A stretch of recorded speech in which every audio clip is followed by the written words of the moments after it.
Uma linha tem uma dimensão. Uma folha de papel tem duas. O espaço ao nosso redor tem três. Até aí parece existir uma regra bastante simples. Dimensões são números inteiros. Só que existe um objeto matemático que é claramente mais complicado do que uma linha, claramente não preenche uma superfície inteira, e mesmo assim tem aproximadamente 1,26 dimensões. Se gostar do vídeo, se inscreva para receber mais vídeos sobre assuntos interessantes. Valeu, pessoal! Para entender como isso é possível, primeiro precisamos definir o que significa dizer que alguma coisa tem uma dimensão. Quando falamos que uma linha é unidimensional, normalmente pensamos que você só precisa de um número para indicar uma posição nela. Se eu tenho uma reta e escolho um ponto de origem, posso dizer que determinado objeto está na posição 5, outro na posição 10 e assim por diante. Num plano, um número não basta mais. Você precisa de duas coordenadas, como x e y. E no espaço tridimensional adicionamos uma terceira, normalmente z. Essa é provavelmente a maneira mais intuitiva de pensar em dimensões. Quantos números independentes eu preciso para localizar alguma coisa? Só que ela não é a única. Existe outro jeito de medir dimensão que parece completamente diferente no começo, mas dá exatamente os resultados que esperaríamos para os objetos normais. Pegue uma linha com 1 metro de comprimento e tente cobrir ela usando réguas de 1/3 de metro. Você precisa de 3 réguas. Agora imagine que, em vez de uma linha, temos um quadrado de 1 metro por 1 metro. Se cada lado dos quadradinhos usados para cobrir ele tiver 1/3 do tamanho original, você vai precisar de 9 quadrados menores. 3 na horizontal e 3 na vertical. Agora fazemos isso com um cubo. Divida cada direção em 3 partes e você vai precisar de 27 cubinhos. Então aparece um padrão. Quando diminuímos a escala por um fator de 3, uma linha precisa de 3 cópias menores dela mesma. Um quadrado precisa de 9, ou 3 ao quadrado, e um cubo precisa de 27, ou 3 ao cubo. A dimensão está escondida justamente nesse expoente. Para uma linha, 3 elevado a 1 é 3. Para uma superfície, 3 elevado a 2 é 9. Para o volume, 3 elevado a 3 é 27. Então, em vez de perguntar apenas quantas coordenadas existem, podemos fazer outra pergunta. Quando eu diminuo a escala, quão rápido a quantidade de detalhes necessários para cobrir o objeto aumenta? E é aqui que a dimensão começa a ficar estranha. Imagine agora que eu te dê um mapa de um país e pergunte qual é o comprimento do litoral. Parece uma pergunta extremamente simples. Você pega uma régua, segue a costa e mede. Só que existe um problema, uma régua reta não acompanha perfeitamente todas as curvas. Então talvez você use segmentos de 100 km. Com eles, você consegue uma determinada medida. Depois resolve ser mais preciso e usa segmentos de 50 km. Agora consegue seguir algumas baías e saliências que a régua anterior simplesmente atravessava. O resultado fica maior. Então você usa segmentos de 10 km. Maior de novo. 1 km. Agora aparecem pequenas curvas que antes nem existiam na sua medição. 1 metro, 10 centímetros, 1 centímetro. Em princípio, quanto menor sua ferramenta fica, mais irregularidades ela consegue acompanhar. Esse fenômeno ficou famoso como o paradoxo do litoral. O comprimento de uma costa não é necessariamente uma propriedade simples e completamente independente da escala usada para medir. Se você medir olhando um mapa do continente inteiro, obtém um valor. Se tentar acompanhar cada praia, pedra e pequena irregularidade, obtém outro. Claro que um litoral real não continua, criando detalhes matemáticos infinitos quando você chega na escala de átomos. A natureza possui limites físicos.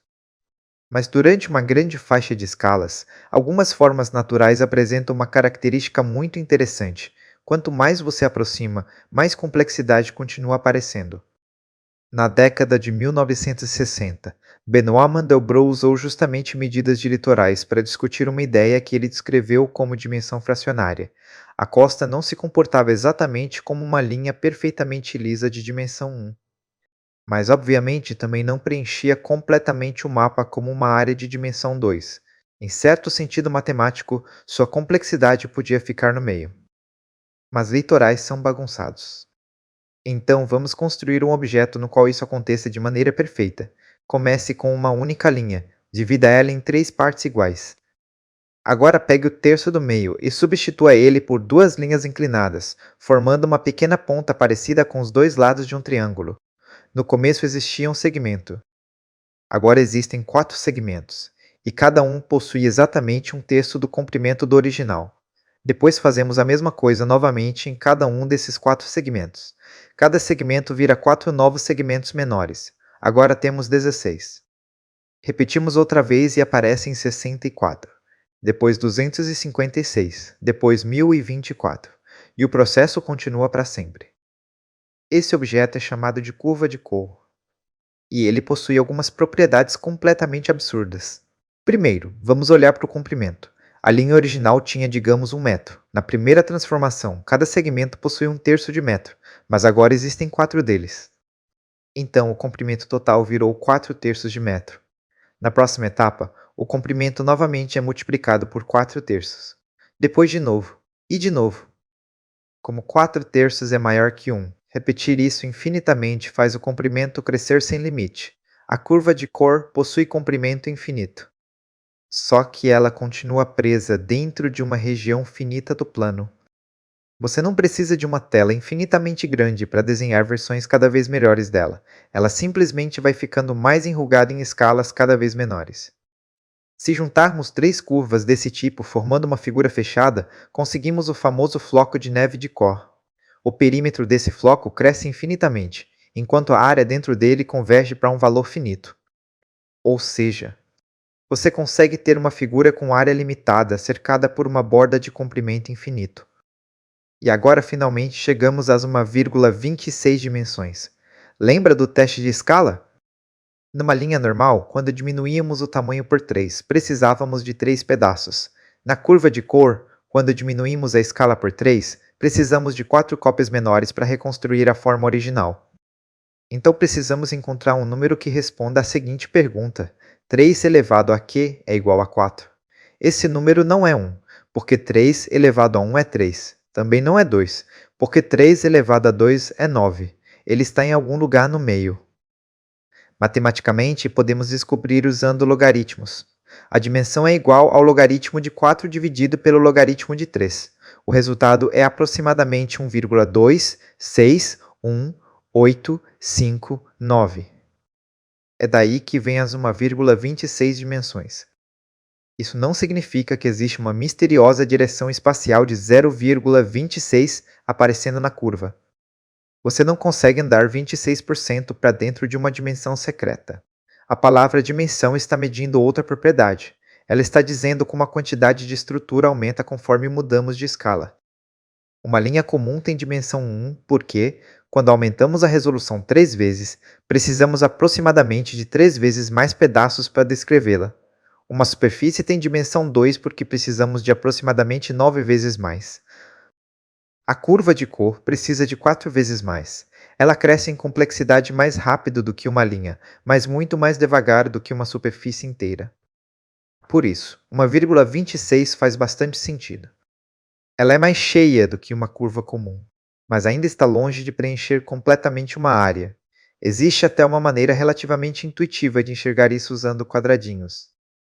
Imagine colocar uma grade em cima de um desenho e contar quantos quadrados da grade possuem alguma parte da figura dentro deles. Agora diminua os quadradinhos e conte novamente.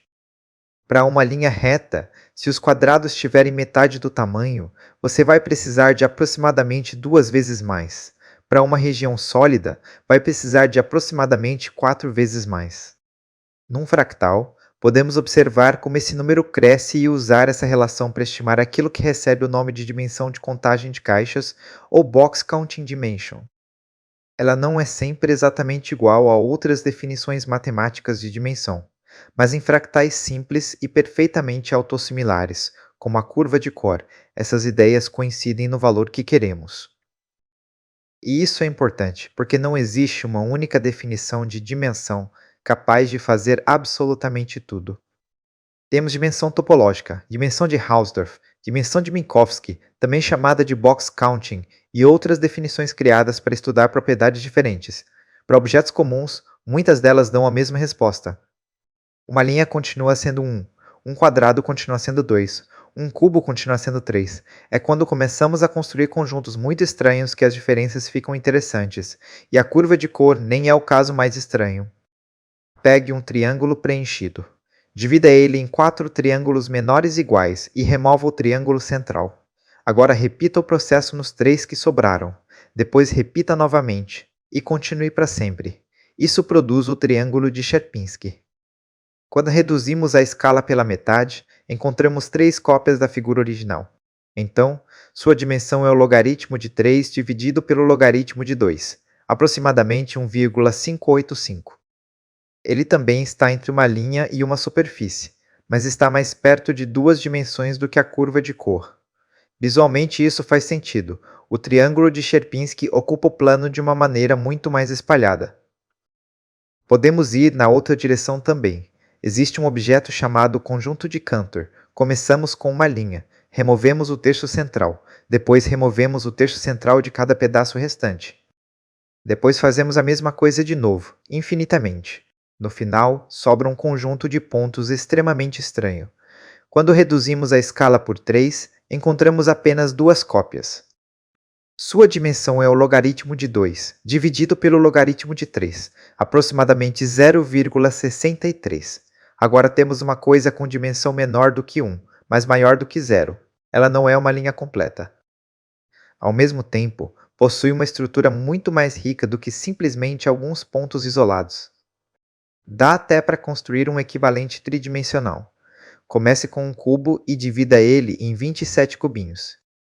Remova o cubo central e vários outros seguindo um padrão específico. Depois faça exatamente a mesma coisa com cada cubo que sobrou.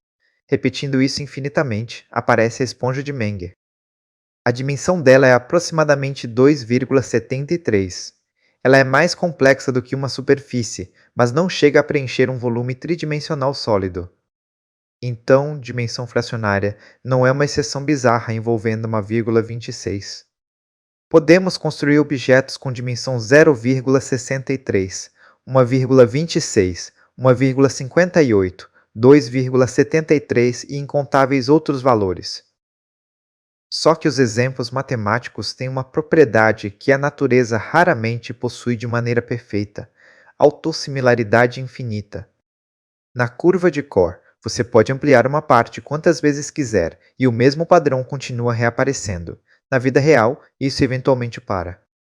Uma árvore pode ter um tronco que se divide em galhos, que se dividem em galhos menores, que se dividem novamente, mas em algum momento chegamos nas estruturas microscópicas e esse padrão acaba. O mesmo acontece com montanhas, nuvens, sistemas de rios e litorais. Eles podem apresentar comportamento parecido com fractais dentro de determinadas escalas, sem serem fractais matemáticos perfeitos. Foi justamente uma dessas situações que ajudou a tornar a ideia famosa.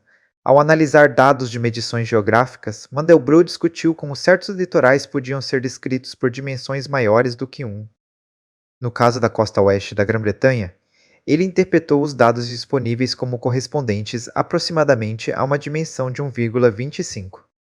Isso não significa que a Grã-Bretanha literalmente tenha 1,25 dimensões espaciais. Significa que dentro daquele modelo e das escalas analisadas, a irregularidade do litoral fazia a quantidade de detalhes crescer de uma forma intermediária entre aquilo que esperaríamos de uma linha lisa e aquilo que esperaríamos de uma superfície. E existe uma consequência curiosa dessa ideia. Suponha que temos 2 curvas indo exatamente do mesmo ponto A até o mesmo ponto B. Uma delas é quase reta, a outra é extremamente enrugada. As duas continuam sendo curvas, e topologicamente podemos tratá-las de maneiras muito parecidas. Mas se a segunda continua revelando novas irregularidades conforme aumentamos a resolução, a dimensão fractal consegue registrar uma diferença que simplesmente dizer as duas são linhas perde completamente. É como se a dimensão deixasse de responder apenas onde o objeto pode existir e começasse a medir também quanto espaço ele tenta ocupar, conforme você olha mais de perto. Isso também explica porque a curva de Core consegue ter comprimento infinito sem preencher completamente uma superfície. Cada vez que você aproxima, encontra mais caminho para percorrer. Mas a quantidade de novos detalhes não cresce rápido o suficiente para transformar a curva num objeto bidimensional completo. Ela está matematicamente presa naquele intervalo estranho, Mais complexa do que uma linha de dimensão 1. Menos preenchida do que uma superfície de dimensão 2. Exatamente no meio disso. Não em uma dimensão espacial secreta, mas numa medida de como sua complexidade muda com a escala. Existe um objeto de aproximadamente 1,26 dimensões.